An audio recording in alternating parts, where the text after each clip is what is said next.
বিসমিল্লাহির রহমানির রহিম। ফাইজা রান্নাঘরে আপনাদেরকে স্বাগতম। ফাইজা রান্নাঘরে আজকে আমি একটা রেসিপি নিয়ে আসছি। রেসিপিটা হইল আলু টমেটো দিয়ে ইলিশ মাছের ঝোল। এটা আজ থেকে 50 বছর আগে 60 বছর আগে খুব প্রচলিত একটা খাবার ছিল বাংলাদেশের জন্যে। প্রত্যেকটা ঘরে ঘরে এই মাছটা এইভাবে খাইতো, কেউ ভাইজা খাইতো, কেউ ঝোল খাইতো, তবে ঝোলটাই বেশি খাইতো। এই যে দেখেন আমি মাছটা ভাইজা প্যানের মধ্যে আবার এই যে পেঁয়াজ দিয়ে দিছি।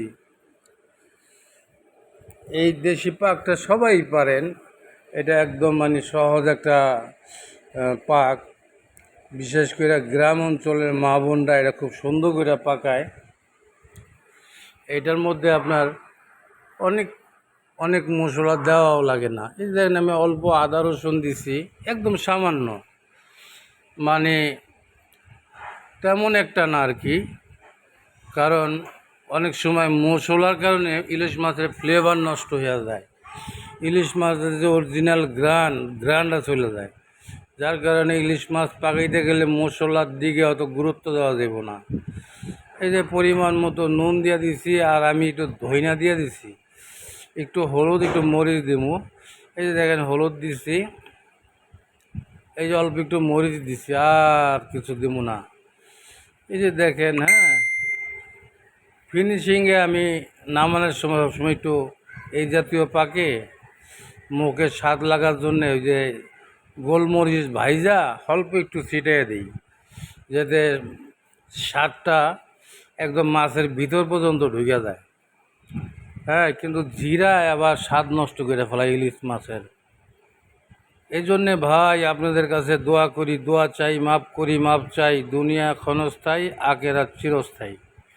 এই দুনিয়ায় একদিন আমরা ছিলাম না, এখন আছি, আবার একদিন থাকবো না। এইটাই বাস্তব, এটাই সত্য কথা। দুনিয়া থাকার জায়গা না। সুখ, শান্তি, ইজ্জত, সম্মান, সফলতা, কামিয়াবি দুনিয়া আখেরাত আল্লাহ পাক রাখছেন আল্লাহ পাকের হুকুমে। আর আল্লাহ পাক হুকুম দিয়েছে হুজুর পাক সাল্লাহ সাল্লামের তরিকা মতো চলা।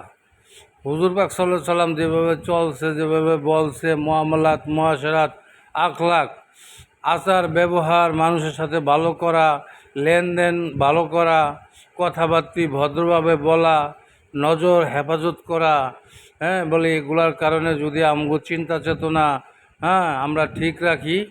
এই দেখেন আমি আলু কাঁচামরিচ দিয়ে দিছি, আমার পাকটা ওদিক দিয়ে হইতেছে। আর এইটা পাকের ব্যাপারে কি আর বলুম। এই যে ফাঁকে আমি টমেটো দিয়ে দিছি। আমি তো আগে আপনাদেরকে বলছি আলু টমেটো ইলিশ মাছের ঝোল। হ্যাঁ, এখন আমার এই কথাটা শেষ করি। আল্লাহ পাকের হুকুম, হুজুর পাক সাল্লাল্লাহু আলাইহি সাল্লামের তরিকা যদি চলেন, তাহলে ভাই আমাদের দুনিয়াও শান্তি, আখিরাতেও শান্তি। এই যে দেখেন আমি মাছটা দিয়ে দিছি, এখন পানি দিতেছি বাড়াইয়া। পরে আপনাদেরকে ফিনিশিংয়ের লোকটা আমি দেখাইমু। আমার ফাইজা রান্নাঘরটা যারা দেখেন, এই যে আমি হালকা একটু গোলমরিচ দিয়ে দিলাম, ভাজা গোলমরিচ। আমার এই চ্যানেলটা সাবস্ক্রাইব করেন। হ্যাঁ, আপনারা কি ধরনের রেসিপি দেখতে চান আপনারা আমার কমেন্টে জানেন।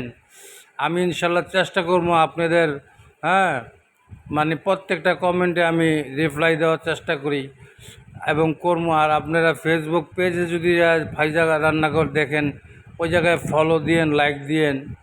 হ্যাঁ, আর ইউটিউব চ্যানেলে দেখলে আপনারা সাবস্ক্রাইব করেন, লাইক দিয়েন, ফলো দিয়েন এবং অন্যের কাছে শেয়ার করেন ভিডিওটা। এই যে আমি ধনিয়া পাতা দিছি, দেখেন লাস্ট ফিনিশিংয়ে যে ঝোলটা। এই জন্যে ভাই আপনারা, হ্যাঁ,